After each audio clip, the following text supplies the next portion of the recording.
Everyone, আসসালামু আলাইকুম। সবাই কেমন আছেন? আলহামদুলিল্লাহ, আমরা তো ভালো আছি। কে কোন জেলা থেকে আমার ভিডিওটি দেখেন সবাই সাবস্ক্রাইব করবেন, আর যারা সাবস্ক্রাইব করছেন তাদেরকে অসংখ্য ধন্যবাদ।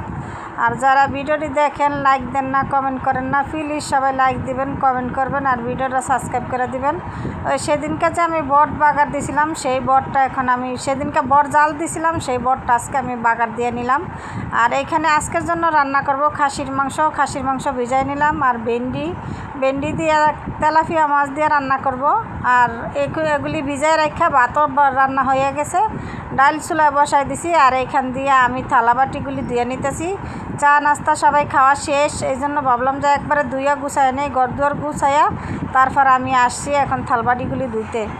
থালাবাটি ধুইলে পরে আমি পেঁয়াজ কাটবো, ও ফাঁকে দিয়ে পেঁয়াজও কাটছি, আর কলিজা, আর এই যে খাসির কলিজা আর সিদ্ধ দিছি একদম গোলে। খাসির কলিজাটি একদম হয়ে গেছে গা, এই জন্য মাটি হয়ে গেছে গা, আর দিতে পারিনি কলিজাটা, শুধু মাংসটাই পরে রান্না করলাম আমি। আর সাথে রান্না করব ভেন্ডি দিয়ে, আলু দিয়ে, তেলাপিয়া মাছ দিয়ে। আম্মা বাজারে গেছে, পরে দেখি আর তেলাপিয়া মাছ নিয়ে আসছে, ওই মাছটা দিয়েই আমি ভেন্ডি দিয়ে রান্না করছি। আর এইখানে যে থালা বাসন প্রতিদিন এতগুলি করে থালা বাসন হয়, আরও বেশি হয় নাস্তার পরে ওগুলি ধুইয়া ঘরদুয়ার গুছাইয়া তারপর আমি রান্না শুরু করি। আগে ডাল ভাত চুলায়, আগে চা বানাইয়া ভাত বসায় দেই, ভাতটা হইলে তারপর আমি বাকি কাজগুলি করি। আস্তে আস্তে সবগুলি কাজ আমি একা করি। আর আম্মা বাজারে যায়, বাজার থেকে আসলে তরকারি মরকারি কাইটা দেয়। আর মাছটা আমি ধুয়ে নেই, আমি সব কিছু করি। চাটা বানাইছি আমি, বানাইয়া নাস্তা টাস্তা খাওয়া টাওয়া শেষ, ঘরদুয়ার গুছাইয়া এখন আসলাম আমি এই যে কাজে। আপনাদের সাথে শেয়ার করি ভিডিওটি, আমার কাছে ভালো লাগে শেয়ার করতে, সেই জন্য ভিডিওগুলি আপনাদের কাছে শেয়ার করি। যদি আমার ভিডিও ভালো লাগে তাহলে কে কোন জেলার থেকে দেখেন কমেন্টে জানাবেন। এখন এক করে কাপগুলি গ্লাসগুলি ধুয়ে নিলাম, ধুয়ে এখন আমার থালবাটি প্লেটগুলিও ধুইতে আসি। আর আগে সাবান দিয়া এই যে ভিমবার দিয়া মাইজা রাখি, তারপর আমি এই যে সোবাটা দিয়া ডইলা ধুই, নাইলে সাবানের থালবাটি শুকাইলে কেমন জানি সাবানের একটা থাকে, সেই জন্য আমি এই সোবা দিয়ে ডইলা পরে ধুই। এখন আমি এই জুড়িতে সব কিছু জুড়িতে রাখি, আমার থালবাটি ধুইয়া জুড়িতে রাখি, তারপর আমি র্যাকে উঠাই। নাইলে এই যে র্যাকের পানি দিয়ে একদম থালাবাটির পানি দিয়ে একদমই হয়ে যায়, সেই জন্য র্যাকে রাখি না, আগে শুকাইয়া তারপর আমি র্যাকে উপর করি, থালাবাটিটি গুছায় রাখার চেষ্টা করি। আর আমি কাজটা সবসময় গুছায় করার চেষ্টা করি, কিন্তু আমার গুছানো ওরকম ভালো হয় না।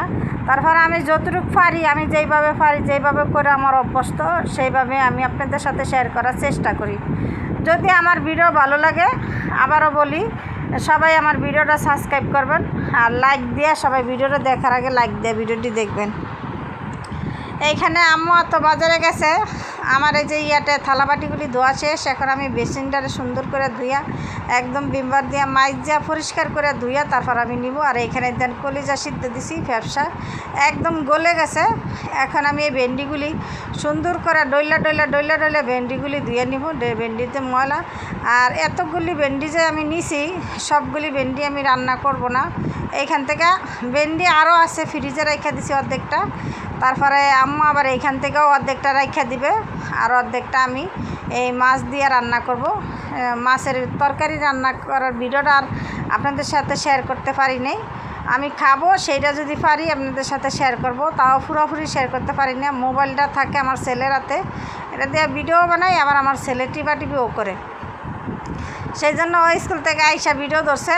আর মাংসটা রান্না করছি, মাংস দিয়ে ওগুলো ভাত দিয়ে দিচ্ছি। আমার হাজব্যান্ড, দুই ছেলে মেয়ে, আমার মেয়ে ভাত খায় আমাদের বাসায় গেছে, সেই জন্য তাড়াতাড়ি খেয়ে ফেলছে, ও আবার আমাদের সাথেই একসাথে ভাত খায়। আর এখান দিয়ে আমি এই ভেন্ডিটা ধুয়ে নিলাম, আর ওইখান দিয়ে আমি ডালটা লাড়া দিতেছি, সেই জন্য আর এই ভিডিওটা করা হয় নাই।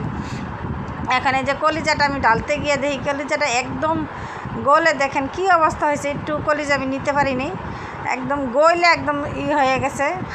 আমি সবসময় কলিজা সিদ্ধ করে আমি সবসময় কলিজা নিই, কিন্তু এবারকার মতো কলিজা আমি আর দেখি নেই। দেওয়ার সাথে সাথে পানিতে দেওয়ার সাথে সাথে একদম গলে একদম হয়ে গেছে, পরে কলিজাটা ফালাই দিছি, কলিজাটা দেওয়া হয়নি। একটু ফ্যাপসা ছিল, ফ্যাপসাটাও গইলে গেছে, তারপর আমি একটু রাখছি, রাইখা আমি দিছি। আর এখান দিয়ে আমি মাংস, খাসির মাংস তো পশম টসম থাকতে পারে। আর এইটা আমার বাইস্তার মেজো ভাইয়ের ছেলে হয়েছে, ওই ছেলের 1 বছর হয়ে গেছে, আকিকা দেওয়া হয়নি, সেই জন্য আমার ছেলে মেজো ভাই আকিকা দিছে। সেই আকিকার মাংস আমার আম্মা ডাক দিয়ে পরশুদিন দিল আমারে, পরে নিয়ে আসি। আইনা আম্মা বলছিল রান্না ফেলাইতে, পরে আমরা রান্না করি নি। এখন আজকে আমি ভাবলাম যে আজকেই রান্না করে ফেলাই, বেশি দিন ফ্রিজে রাখলেও ভালো লাগবে না। কোরবানির মাংসও আছে। আর এবারকার কোরবানি আমার বোনের তো দেয় সবসময়, বোনেরা দেয়, মা দেয়, বাইরা দেয়। এবার আমার বোনও মাংস দিছে আমাকে, মাও দিছে দেশ থেকে, মাও আনছে, বোনও আনছে। তারপর আমার বাবিও দিছে এখান থেকে, বড় ভাই কোরবানি দিছে সেই মাংস। আমার ফ্রিজে মোটামুটি ভালো মাংস আছে, আর অনেক দিন খাওয়া যাবে। সবাই মিলে জিলে দিছে, আমরা কোরবানি দেই নেই। আশা আছে সামনে যদি আল্লাহ দেওয়ায় তৌফিক দেয় তাহলে দিতে পারবো। আর আল্লাহ তৌফিক দিলে যখন তখনই দেওয়া যাবে, কোরবানির সময় দেওয়া যায়। এখানে যে মাংসটা ধুয়া পরিষ্কার করে একটা একটা করে পরিষ্কার করছি আগেও, আবারও আপনাদের সাথে একটু দেখাই দিলাম আমি কীভাবে খাসির মাংসটা পরিষ্কার করতেছি।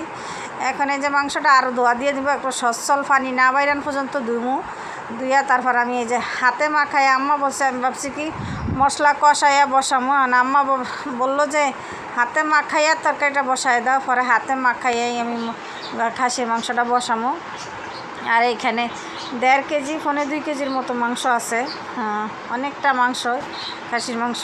তো আমি এখন রান্নাটা করব। রান্নাটা যা যা মশলা লাগে আমি দেন সচ্ছল পানি বাইরে না পর্যন্ত আমি মাংসটা ধুইতেই আছি। এখন মাংসটা ধোয়া হয়ে গেছে। আমি এখন এই যে মশলা, সব পদের মশলা গুছাইয়া নিছি, গুছাইয়া তারপর আমি এই যে রান্নাটা বসাইতেছি।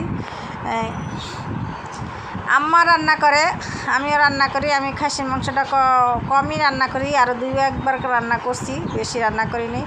আর আমাদের বাসায় খাসির মাংস একেবারে কম আনা পরে, এক হিসাবে আনেই না। কেউ যদি দেয় বা কোনো ইয়াতে প্রোগ্রামে হয় তাহলে খাসির মাংস খাওয়া হয়। আর এখানে আমি লবণ, আস্ত জিরা, গোলমরিচ গুঁড়া, গরম মশলা গুঁড়া, তেজপাতা, এলাচ আর এই যে দারচিনি সব কিছু, আর একটু জায়ফল গোটা করে ঘষে নিছি। তারপরে এই মশলাগুলি দিয়ে দিছি। আমি একটা জিনিস দিতে ভুলে গেছি, পরে এখন দিয়ে দিব হলুদ গুঁড়া পরিমাণ মতো, আর দিব মরিচের গুঁড়া দিয়া, তারপর আমি আদা বাটা দিব, রসুন বাটা দিব। এখন আমি পরিমাণ মতন মরিচের গুঁড়া দিতেছি। আর দিয়ে দিব আমি এই যে আদা বাটা পরিমাণ মতো, বেশি দিব না একদম, আম্মা বলছে একটু বেশি করে দিও। এখন আদা বাটা দিছি, আর দিব রসুন বাটা। আদার সাথেও রসুন বাটা আছে, রসুন আছে। তারপর আমি ভাবলাম যে একটু দিয়ে দিই, খাসির মাংস তো রসুনটা একটু বেশি দিলেই ভালো লাগবে, না হলে খাসি। আর আমি যে খাসি রান্না করছি না গরু রান্না করছি বুঝাই জানা। আর এখানে বাদাম বাটার লাগে জায়ফল গোটা সব কিছু মিলানো ছিল, পরে ওইখান থেকে আমি দিয়ে দিছি। আর দিয়ে দিলাম পরিমাণ মতো তেল। আমি মাখাইতে ভুলেই গেছি যে আমি পেঁয়াজ দিতে দেই নেই। পরে আমি মাখাইয়া টাকায় ড্রয়িং রুমে গেছি রাইখা, তখন আমার মনে হলো যে আমি কী জানি একটা বাকি রয়েছে। পরে যাই আমি এলাম, মনে করলাম যে বাটি দেখা, পরে আমি তো পেঁয়াজই দিই নি তরকারিতে। পরে লাস্টে দিয়ে আবার আমি পেঁয়াজটা দিছি। আর এত সুন্দর করে মাখাইছি, মাখানি মনে হইতেছে যে রান্না অর্ধেক হয়ে গেছে। আর মাশাআল্লাহ রান্নাটা খুবই মজা হয়েছে, সবাই খাইছে, কেউ নষ্ট করে নেই, সবাই খাইছে। আর আমাদের বাসায় সবাই খাসির মাংস খায়। আর আমার বাবার বাসায়, আমার বাবা তো নাই, আমার বাবার জন্য সবাই দোয়া করবেন, বাবার কথা মনে পড়ে যায়। এখন আমি পেঁয়াজটা দিয়ে দিলাম। আর বাবার বাসায় কেউ খায় না, খালি আমার বড় ভাই আর আমরা খাই। আর আমার মা খায় না, আমার 2-3টা বাস্তি খায় না, আমার ভাবি খায় না, এই খাসির মাংস খায় না। আমরা খাই, আমাদের অনেক পছন্দ, আমরা সবই খাই, আল্লাহর দেওয়া রহমতের জিনিস সবই খাই, খালি হারাম বাদে হালাল খাবার যত আছে সবই খাই। এখন এই যে পেঁয়াজটা দিয়ে আবার মাখাই নিছি, পেঁয়াজ দিতে ভুলে গেছি বললাম না। এখন পেঁয়াজটা দিয়ে দিলাম, আর হাত ধোয়া একটু সামান্য পানি দিয়ে দিব, দিয়া ভালো মতো কষাইয়া তারপর আমি তরকারিটা রান্না করব। এই তো আমি চুলায় দিয়ে দিছি। দেন মাখানোর সময় কড়াইটার ভিতরে, আর আমি পাতিলা কিনতে হবে, পাতিলা হাতে সমস্যা তো, হাতে একটু শর্ট, টাকা পয়সা শর্ট, এই জন্য পাতিলা কিনতে যাইতে পারতেছি না, নাহলে আমি পাতিল কিনে নিয়ে আসতাম। এই যে এই পাতিলটা রান্না করতে অসুবিধা হয়। পাতিল আরও আছে, নাই যে ওগুলি সব বড় বড়, এই সিলভারের পাতিলা অনেক বড় বড়, বা ইয়ার পাতিলা, ফ্রাই প্যান পাতিলাগুলিও নন স্টিকের পাতিলগুলিও বড় বড়, সেই জন্য এই বড়ো পাতিলে তো আর রান্না করা সম্ভব না, সেই জন্য এই পাতিলেই রান্না করতে হয় অল্প মাংস। এখন মাংসটা বলক আসে, একটু লাড়াছাড়া দিয়ে দিতেছি, লাড়াছাড়া দিয়ে আর লাড়াছাড়া দিব না, এবার লাস্টে পরে আপনাদের সাথে শেয়ার করব। আর এই যে আমার আম্মা আমার শাশুড়ির জন্য আস্তা বলছে, আমার শাশুড়ি দিতে আস্তা রান্নাটা দিয়ে দিছে, আমি এই রান্নাটা রাইখা দিছি, কাটি নেই। আমি কাটলে কাটতে পারতাম, কিন্তু কাটবো কীভাবে আমি, সেই জন্য আর আমি কাটি নেই, এখন রাইখা দিছি। আম্মা আর যে দিমু, যদি আম্মা খাইবেন তাহলে পরে আম্মা তো খাইবে না, পরে আমার হাজব্যান্ডে দিয়ে দিছি, আমার হাজব্যান্ড অর্ধেক খাইয়া অর্ধেক রাইখা দিছে। এত বড়টা ও আবার তেল তুলে টিয়া খায় না। এই তো মাংসটা কষানো হয়ে গেছে, একদম লাল লাল করে ভুনা করছি আমি, ভুনাটা হয়ে গেছে, একদম পাতিল ভরে পানি দিল, তারপর সিদ্ধ হয়ে যাবে। আর এত পানি দিছি আমি, জাল হইতে হইতে সিদ্ধ হইতে তেকার মাংস তুলার মতো নরম হয়ে গেছে। আর আমার কাছে সবসময় নরম মাংসটাই মজা লাগে। পরে আমি কী করছি, একদম পাতিলটা ভরে পানি দিছি। আমাকে এত পানি দিছে কে, একটু শক্ত শক্ত রাখলে ভাল লাগে না, আমার কাছে তো শক্ত শক্তটা ভাল লাগে না। দেখেন কষাই একদম অল্প বানায় ফেলছি, এত পরিমাণে আমি কষাইছি মাংসটারে। মাংসটা কষানো হয়ে গেছে, আমি এখন এই যে জলের পানিটা দিয়ে আমি গোসল করতে যাব। আমার অনেকগুলি কাপড়, সবগুলি কাপড় আমি ধুমু। বুয়ার আসা থাইকা কালকে আমার মেয়ে স্কুলে যাইতে পারে নাই, কালকে স্কুল থেকে আসছে ভিজে ভিজে, স্কুলে যাইবে। পরে বুয়া খালায় কী করছে, কাপড় ধুতে বলছি, কাপড় ধুয়ে নেই, ঘর ফিসা থুয়ে গেছে গা, সেই জন্য আমার মেয়ে আর স্কুলে যাইতে পারে নাই। কেমন লাগে না, ছেলে মেয়ে স্কুলে না যাইতে পারলে ড্রেসের জন্য। এই তো আমার রান্না হয়ে গেছে, জিরের গুঁড়া দিয়ে দিলাম, রান্নাটা হয়ে গেছে। তেল ওরকম একটা দেখা যায় নাই, মানে মাখা মাখা হয়েছে, তেল বেশিও না আবার কমও না, আমি দিছি ইচ্ছা করে একটু কম তেল দিছি। আর এখানে আম্মা ওই যে বাজার থেকে আনছে টাটকিনি মাছ, আনছে তেলাপিয়া মাছ, এখান থেকে 6 পিস মাছ আমি রান্না করব। এই মাংস ফেলে আর ওনারা মাছ টাছ খাইতেছে না, আমার কাছে মাংস তো ভালো লাগে না সব সময়। এই তো রান্না বান্না হয়ে গেছে, এই তো ভেন্ডি দিয়ে আর দিয়ে এই যে তেলাপিয়া মাছ রান্না করছি, এটা দিয়ে আমি ভাত খাইতেছি। ছেলেরে কইলাম একটু ভিডিও করো, আমার ছেলে আসতেছে না, ভিডিও করতেছে না, মেয়েও ভিডিও করে দিতেছে না, আমার একলা একলা করে খাওয়া অর্ধেক হয়েছে। পরে ছেলের হাতেতে মোবাইল নেওয়া যায় না, টাইম না, পরে এই মোবাইলটা নিলাম। এই তো খাওয়া দাওয়া করে আসলাম, এখানে বসে রইলাম, কী কী রান্না করলাম আপনাদের সাথে শেয়ার করলাম। যদি আমার ভিডিওটা ভালো লাগে তাহলে লাইক কমেন্ট করবেন, শেয়ার করবেন, আর সবাই ভালো থাকবেন, সুস্থ থাকবেন, আমাদের জন্য দোয়া করবেন। আর সামনের দিকে চেষ্টা করব ভালো ভালো ভিডিও দেওয়ার জন্য। যদি আমার ভিডিওটা ভালো লাগে প্লিজ প্লিজ প্লিজ, আবারও বলিস প্লিজ প্লিজ, সবাই আমার ভিডিওটা সাবস্ক্রাইব করে লাইক দিয়ে ভিডিওটি দেখবেন। সবাই ভালো থাকবেন, সুস্থ থাকবেন, আমাদের জন্য দোয়া করবেন। দেখা হবে নতুন একটা ভিডিওর সাথে। আসসালামু আলাইকুম, আল্লাহ হাফেজ।